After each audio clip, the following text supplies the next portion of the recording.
welcome to Holocron Transmission. I'm your host, Nick, and this is Patrick and also Omadon. Today we're reviewing the brand new episode for Star Wars Rebels Season 3, and let me tell you, this episode was really well done. I really liked the way how they ended Darth Maul's, story for Rebels. What about you guys? I liked it for what it did and for what it was. I do have my complaints a bit, just one complaint really, but overall though it was pretty good episode. I'm not going to complain with this episode entirely. Amadon, what about you? I actually enjoyed the episode. It was a great end for Maul. We like I had made a prediction. We were going to have Maul was going to find peace, and he did in a certain light. To quote Obi-Wan Kenobi, in a certain light. You could look at anything in a certain light. Certain light? You mean a certain point of view? Certain point of view. Yes. Well, I mean, like well, he did say that in Empire Strikes Back in a certain light. So basically, I don't remember it. Sorry. So basically, the start of the episode, we get to see, Obi-Wan, but we get to see the Ghost crew arguing about what they should do. Should they go to Obi-Wan or should they not? Kanan does not go with Ezra at all in this episode, and I think that this was probably one of the big letdowns. To me, I wish Kanan went with Ezra because, it shows more of a respect to Obi-Wan that he knows that there's more Jedi alive out there in the galaxy than just the two of them. Mm-hmm. And, Captain Rex was even not agree with Ezra that they should not go to look for General Kenobi because he feels like he's dead, just completely dead. Well, he has been gone for a long, long time, and no word or anything has been said of Obi-Wan. I mean, Senator Organa said in a message that Obi-Wan Kenobi is dead, but he knows he's not dead because in Star Wars Episode 3, they went into exile.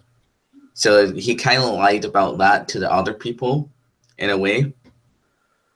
You gotta realize what though Obi-Wan is holding Vader's the future of the Jedi Order at the end of Episode 3. Same as Organa is not mentioning that his adoptive daughter is Vader's daughter. They're holding the possible salvation of the galaxy from Imperial rule.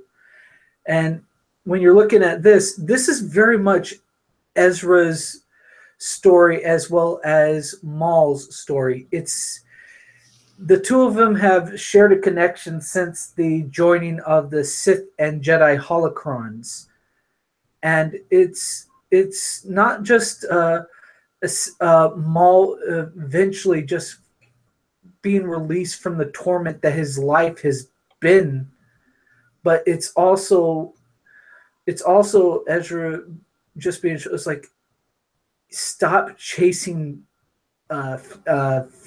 fantasies. You're not going to get anywhere chasing after stuff. Listen to your family for once. Stop thinking you know it all, kid. And he's telling him, like, look, you go that way, you return home. That's why when he comes back to the Chopper base, it's home. He's gone back to the people that he cares about and need him. And obviously you can sense that Obi-Wan, he has a real reason to be here.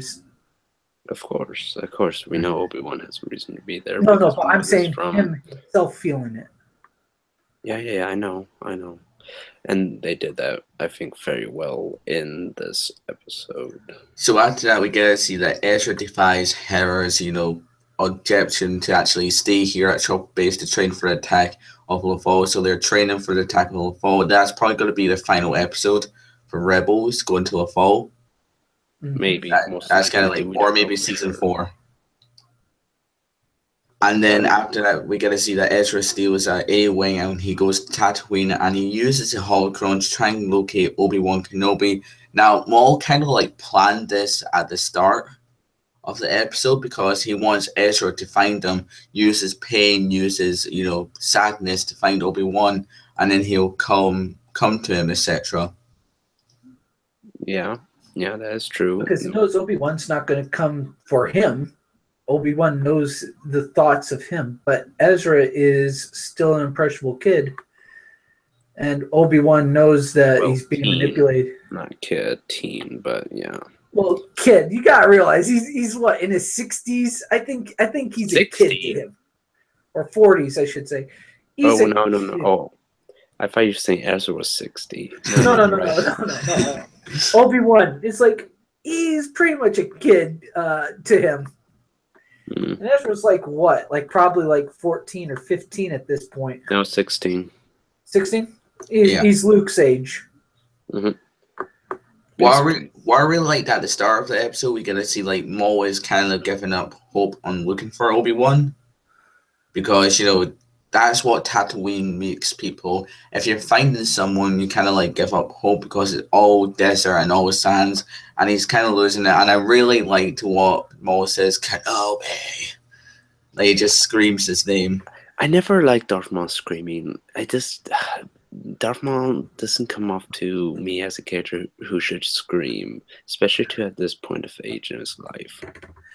We gotta remember he's so consumed with his obsession with him. So consumed, but I still don't like the way he screams because I don't know, it bugs me a bit. But it's like a nitpick on bug. Mm-hmm. And also plus two, what I really liked about this, how he's using Ezra to find Obi-Wan Kenobi as well, because we get to see him like kind of in the sand, but it was just Ezra hallucinating. And I really liked as well how Chopper powered down because of the sand, or they've been like walking too long. Well, because of the sandstorm. I don't think it's just because of the sand, it's because they had to go through a sandstorm. Yeah, and it was getting into a circuitry and just sort of wearing them down. Mm-hmm. So I'm pretty sure Obi-Wan cleaned him out. That's why he was workable. So now let's move on to the battle. What did you guys think about that? This is my nitpick. I like it. I like the getting to the battle, I should say, with the talk with Obi-Wan and Ezra. It was a very nice talk with Obi-Wan and Ezra. I felt like they had a good conversation, good bond there, and Ezra learned and understand more about his situation and who's the most important. When we get to the actual fight part, that was disappointing. That was very, very disappointing. I won't say it's bad, but for how much they were hyping this up, I literally, like, if you just watch the sneak peek episode stuff and whatnot, you basically seen the fight. That's it. That's all it is. It's really not that great. It's just one slash, one block, and a big slash. That's it. And that was disappointing. At least give us maybe 30 seconds of lightsaber dueling, at least. Like one big hoo-ah. I mean, I understand what they did and what they're trying to do with it, and I get it, and that's why I'm not complaining as much. But for how much they were, like, making this episode, like, big and whatnot, and how they were promoting the episode with this last fight between Maul and Obi-Wan, it was very disappointing. I was expecting more. But what we got, though, was not bad. I still loved it. I still like it. I still think it was a fitting end to Maul. Just leading up to that ending could have been better. Now, what I really liked about the fight is that it was nice and short, and plus two, I wish they played the Duel of the Fates theme like only for a wee bit, just a tiny wee bit. I think it would have ruined it. If you played that, it would have ruined it. It would have ruined what they were trying to do with the episode. Even if with my thing with them fighting this a bit longer, there should have been no music anyways, because then if you played any music during their last battle scene, it would have ruined the emotion of what they were trying to do, I felt like. But it should have been longer. when it came to this fight scene, I love what they did with it because you're looking at someone who is at the end of his rope, and like you saw when he was trying to, he was prodding Obi-Wan. He wanted to get that old Obi-Wan bout in Obi-Wan. He wanted that one last fight out of Obi-Wan, and Obi-Wan. Remember, at this point, Obi-Wan is the fucking sage. Obi-Wan. He's not the young Obi-Wan that we know who was more hot-headed into battle type of thing. No, he's the sage. He's calm about it. More refined. He's had years of refining himself. With Maul's been on the run all these years. Just he's worked his mind into this obsession of everything, and everything is in his life has been crumbling around him. He has nothing to hold on to. And even Obi-Wan is saying that to him. It's like, because he's like, this is what you do. This is a pathetic place. It's like, what's more pathetic is the person who has nothing to cling to anymore.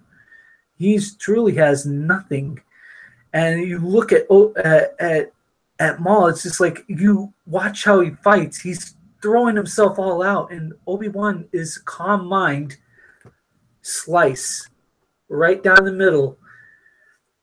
And with that, it's he adds the comfort to someone who basically destroyed two of the people that meant a lot to Obi-Wan. Remember, he killed Qui-Gon Jinn, Obi-Wan's master, and he killed the Queen of Mandalore, Duchess the Satine. woman that. Yeah, Duchess Satine. The woman Obi-Wan nearly renounced himself for the Jedi Order to be with. I mean, there's something to be said about that. For him to add honorable peace to someone who's clearly suffered his entire life.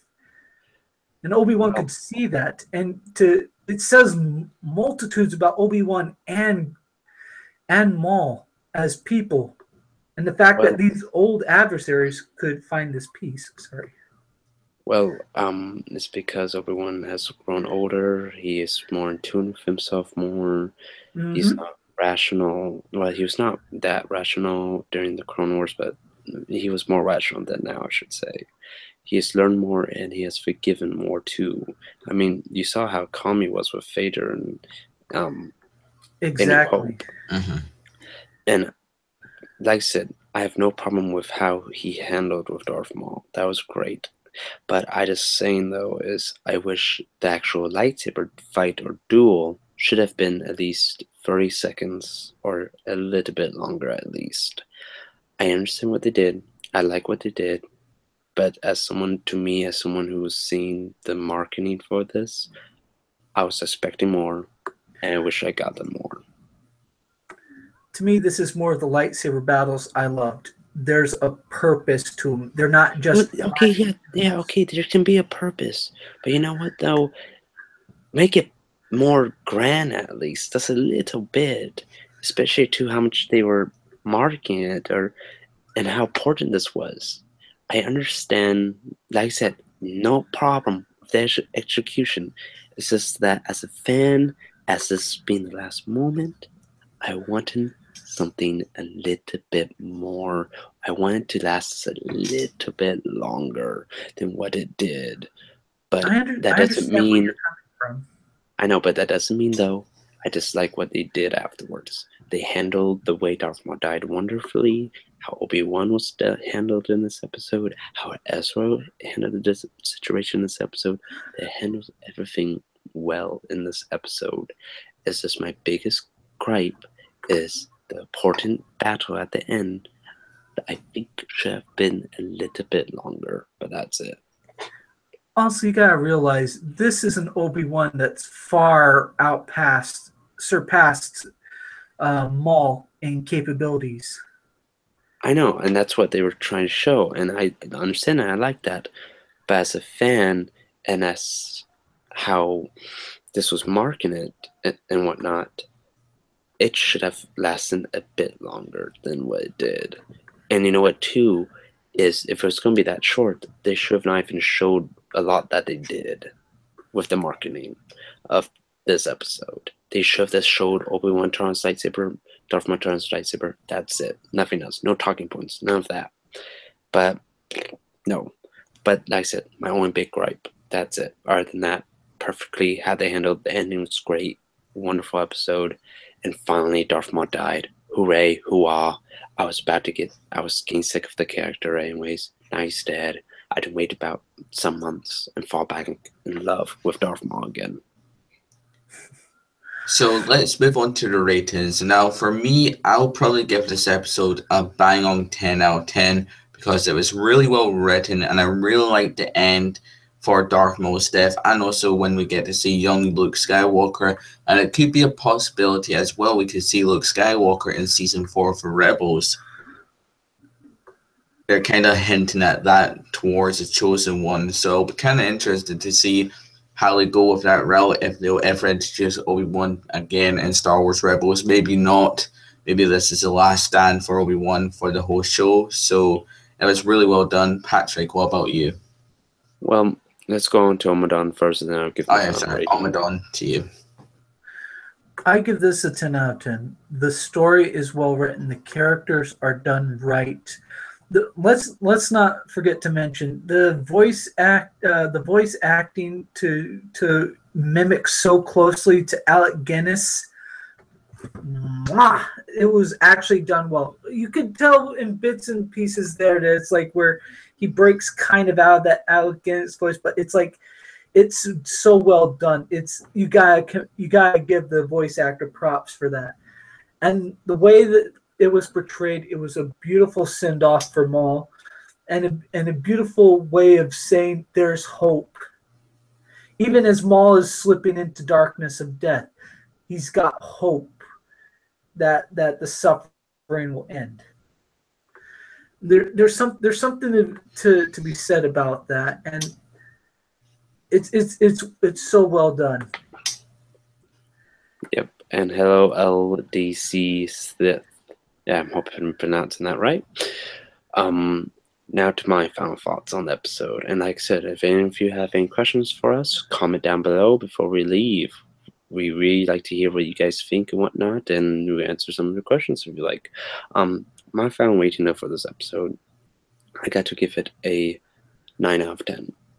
9 out of 10 because I love everything else about this episode. The beginning, the ending was great. Darth Maul died finally. How they handled Darth Maul was done well. Besides the whole screaming thing, I know it's just a nitpick for me. Obi-Wan was done very well, kept being true spirit to Alec Guinness, but like I said, the voice actor kind of fell a bit off a bit, but he still did a great job. And also too, it's just the soundtrack was very wonderful with this episode. What I mean by that too is they used the soundtrack very well. Like they didn't add too much of it or not too little. They did it just right. Like I said, the only reason why I'm not giving this a full 10 out of 10 is because my little nitpick and gripe with the lightsaber battle of Obi-Wan and Maul. It should have been a little bit longer to me. And yes, LDC, Luke at the end. I'm really happy to see Luke. I think they got his proportions a bit wrong, though.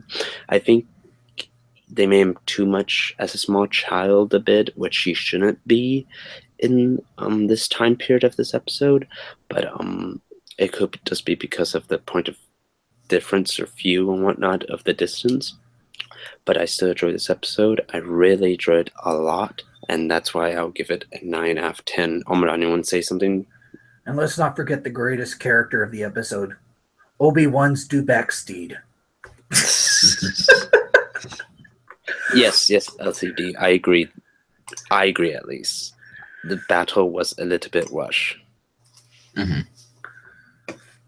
Yes, and the UK Gamer 98 says, I'm the only one who thought the fight was a bit anticlimactic considering the hype for it. Yes, that's why I'm giving this episode a 9 out of 10, because the hype for it was building up to something bigger or something more grander to me, and it did not succeed, while Well, here's- Almadon and Nick disagree with that. Well, here's the thing. I look at an episode based on its own merits, not the hype of the marketing campaign. Yeah, but You that's can't- what makes us wanting to go see it. That's what makes us wanting to go watching it. We're expecting Yeah. things. Hey, it's Maul and Obi-Wan clashing together at last. You're not going to disappoint me. Unless Maul starts breaking out in a jig since it's St. Patty's Day. And also, plus two, they actually missed a scene out in this whole episode. Basically, it was meant to be like Obi-Wan standing over Maul in the trailer, but they actually missed that out. No. You messed up. It was Obi-Wan standing over Ezra. Ezra, sorry, my bad. Yeah. Because Yeah. it kind of looked like at the start when I first saw this image, it was like the Obi-Wan is standing over Maul. It's kind of like the Darth Sidious looking away Hmm. from season 5 of the Clone Wars, I believe, or maybe. I believe season that 4. was I think that was end of season 4. Yes, it was. And as DC, I think next week's episode is going to live up for the hype. It should live up for the hype, for sure. And it's a 1 hour premiere as well, which we're all excited for. And we know that Sabine is now in this episode coming up. She is the unexpected source that Ezra recruits. Oh, really? Okay. Yeah. That's nice. Yeah, and I am looking forward to seeing The Dewback looks strange to you, Dave? Did anyone else thought the Dewback looked strange to anyone else, or no? I didn't. No, they look like a dewback. It probably looks strange to you because remember this is stylized, so it's not going to have like the movie look of a dewback. It's got a slight stylized look to it, but it's Very still much very so. much dewback. Very much so, like how they didn't do Darth Maul's tattoos 100% correctly. Yes. In the Rebels show whatsoever. Made it too simple. But that's our nitpick for another time. But I'm really glad, though, that Darth Maul is now gone from the show. Now, originally, Darth Vader was meant to kill Darth Maul. I don't know how I would like there that. was two versions of Darth Maul getting killed. One was by Vader, and he was brought back by Sith magic. I think everybody knows the one where Vader stabs himself through the torso to kill Maul. That was in Maul a is shot. versus comic.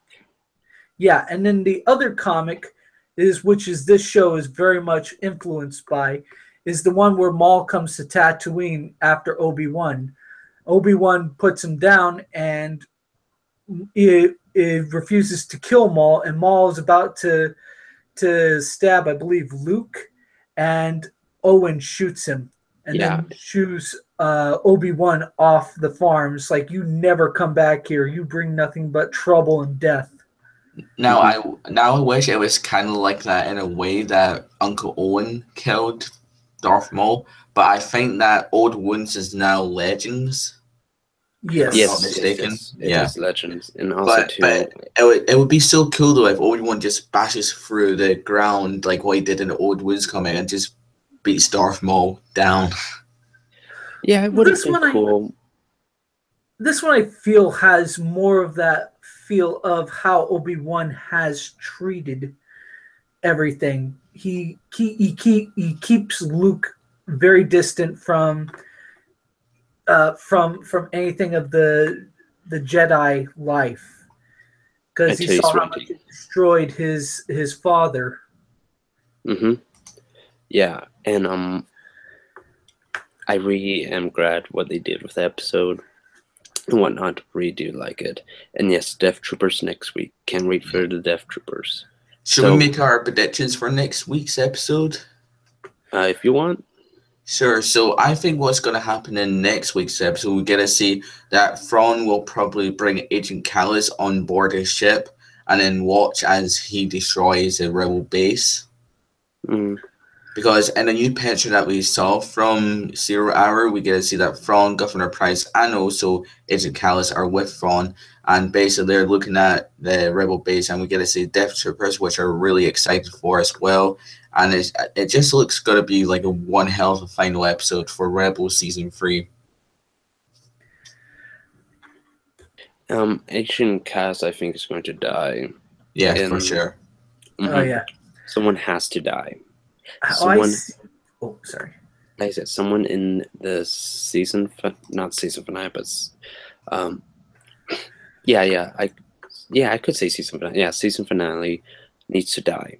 Either it's going to be Agent Callus, Seb, or Kanan. One or Hera can die too, but one of them needs to die to make sure that Thrawn, to show how Thrawn is truly the evil villain as he is, to show that there's true consequences in this episode, in this show.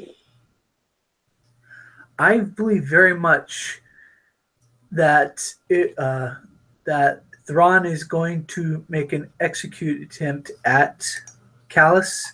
Now, here's how I see two ways of it playing out. That Callus will be trying to meet up, and then they're going to try and kill him. And at last minute, Zeb jumps in front to protect Callus and gets killed. And the second way I see it is at that point of that, Callus loses it and actually tries to fire at Thrawn. Might wound him and then get killed himself. If that happens, it's not a big deal. I'd be okay with that. Thrawn should not die. Thrawn should be saved for season 4. And exactly. Do you guys think Yavin 4 would be an episode at all, or no? I don't think so. No, I think that's something to save for season 4. It'd be too much to do in an hour episode for them to lose Chopper Base and then go there. I think Chopper Base is going to get ransacked, and they're going to be forced out into space again. Oh next yeah, you're right. Episodes in the next season will be them trying to find a new place, and one where they can't be found by the Empire. Something long and lost. Maybe the first episode could be like finding Yavin 4.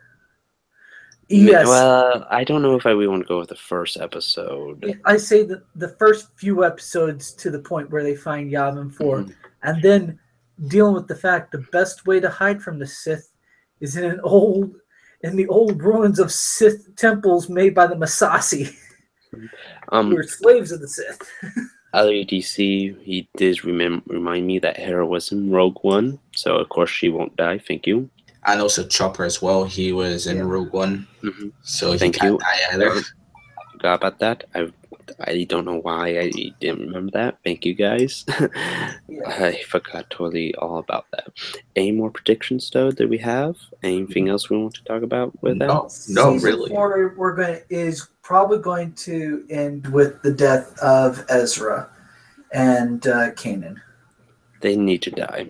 It's unfortunate that they have to die in order for Luke's importance to be important. Exactly. So I take it as us for today. If there's any more questions you guys want to talk about or whatnot in the comment section, let us know or type down here in 30 seconds and whatnot. If there's no other comments, I guess we'll wrap it up for today. And remember, guys, you can listen to us on iTunes, SoundCloud, and that's basically it. What also too, they can check out our Facebook page and Twitter page as well. Holocron Transmissions, just look us up there and whatnot, and you find us on Facebook and Twitter. Our Twitter is more active right now than Facebook, but we'll get our Facebook more active soon for sure. Our SoundCloud is always active. We always upload new stuff there every day, and our YouTube channel, of course, here is 100% active all the time with more Rebels reviews and more stuff on Star Wars in general. Well, seeing as there's no more comments, we can wrap this up then. Yep, so thank you very much for watching, guys, and don't forget, may the Force be with you always.